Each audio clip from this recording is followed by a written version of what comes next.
अगर तहरीक अदम एतमाद की बात करें और जो मौक़िफ़ था पाकिस्तान पीपल्स पार्टी का, या पीडीएम ने अपनी जो शराइत हैं या अपने जो निकात हैं उसमें एक नुक्ता ये भी रखा था। कल बात की राना तनवीर साहब ने कि तहरीक अदम एतमाद अगर होगी तो नून लीग उसका हिस्सा नहीं बनेगी। कल से लेके आज तक आपने इस मामले की खोज क्या लगाई? देखिए, मैंने आपको बताऊँ, हमने एक दिन पहले भी एक दफ़ा बताया था, तहरीक अदम एतमाद के हवाले से जब इनकी आपस में एक बात हुई तो उस पर कुछ मामला तय हुए। उस वक्त हुआ कि अगर तहरीक अदम एतमाद कामयाब हो जाती है तो फिर वज़ीर आज़म कौन आएगा।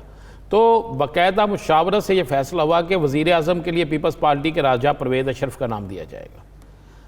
अच्छा। मुस्लिम लीग नून के कुछ हलकों ने मियाँ शहबाज शरीफ साहब से कहा कि ये बज़ाहिर तो राजा परवेज़ अशरफ का नाम आ रहा है, और अगर राजा परवेज़ अशरफ की जगह आसिफ अली जरदारी साहब अचानक आ गए और कोई और आ गया तो फिर आप कहाँ जाएंगे? क्योंकि आप जो भी करेंगे, जिस तरीके से भी आप करेंगे, उसमें अदम एतमाद तो किसी और वजह से कामयाब होगी ना, किसी और तरीके से कामयाब होगी, कोई और हाथ हमारे साथ होगा, पीछे खड़ा होगा और कामयाब हो जाता है। फिर आप कहते हैं पीपल्स पार्टी से किसी को ले लें, राजा परवेज़ अशरफ को, और वही हाथ अगर पीपल्स पार्टी के साथ ज़्यादा मजबूत हो गया और आसिफ अली जरदारी साहब वज़ीर आज़म आ गए तो फिर तो इमरान खान तो काबिल कबूल है, वो तो हमें लेते जाएंगे।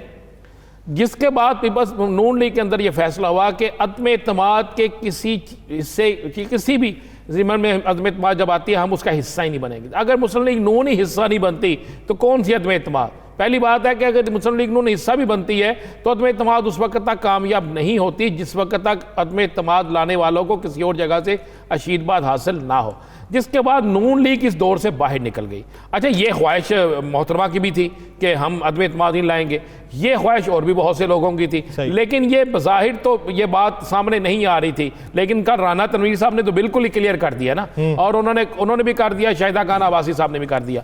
अब आने वाले दिनों में क्या है, अब मुस्लिम लीग नून एक ही चीज़ पे खड़ी है। या सर, मैं आपको ये भी बता दूँ, आज मेरी बात हुई, जिस वक्त फारूक स्टार साहब वहाँ से प्रेस कॉन्फ्रेंस ख़त्म करके गए तो मेरी बात हुई मुस्लिम लीग नून के एक जुम्मेदार से, तो उन्होंने कहा भाई बात यह है कि हम जहन बना चुके हैं कि इस हुकूमत को चलना चाहिए।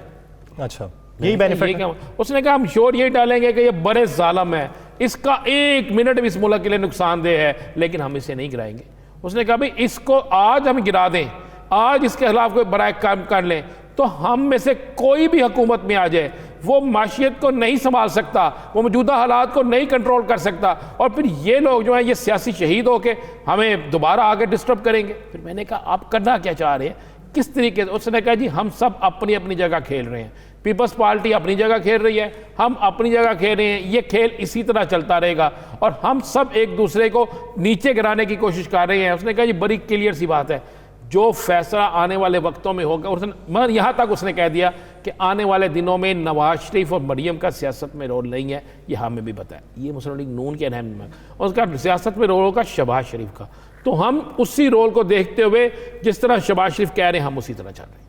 तो ये तो बहुत क्लियर है। देखिए, अदम एतमाद आनी नहीं, अदम एतमाद की तरफ जाना नहीं। मौलाना फजलुर रहमान साहब जो हैं वो तहरीक चलाएंगे, तहरीक चलेगी। जहाँ पे मौलाना साहब को अपना मर्ज़ी का या मर्ज़ी के बग़ैर कुछ हिस्सा मिलता हुआ नज़र आएगा, मौलाना साहब उस तहरीक को वहाँ पे नरम कर देंगे और अपना हिस्सा लेकर वो भी साइड पे हो जाएंगे। तहरीकों से इस मुल्क के अंदर कभी हुकूमत नहीं गई, तहरीक चलाने से जलसे जुलूसों से हुकूमतें नहीं जाती। अगर ये करेंगे 50,000 का मजमा, तो PTI के पास इतने उनके वर्कर्स हैं कि वो 70,000 का मजमा कर सकते हैं। तो फिर मजमे ही मजमे चलेंगे, इसके अलावा कुछ नहीं होगा। आपको ये लगता है कि रैलीज और जश्न होगा, 2-4 दिन का सियासी थिएटर लग सकता है? उसके अलावा जिस तरह होता है, मैं आपको बताऊं, मदारी आएगा, तमाशा करेगा, लोग तमाशा देखेंगे, 2 दिन 3 दिन तमाशा डिस्कस होगा, उसके बाद कोई नई चीज़ आ जाएगी, लोग पुराना तमाशा भूल जाएंगे।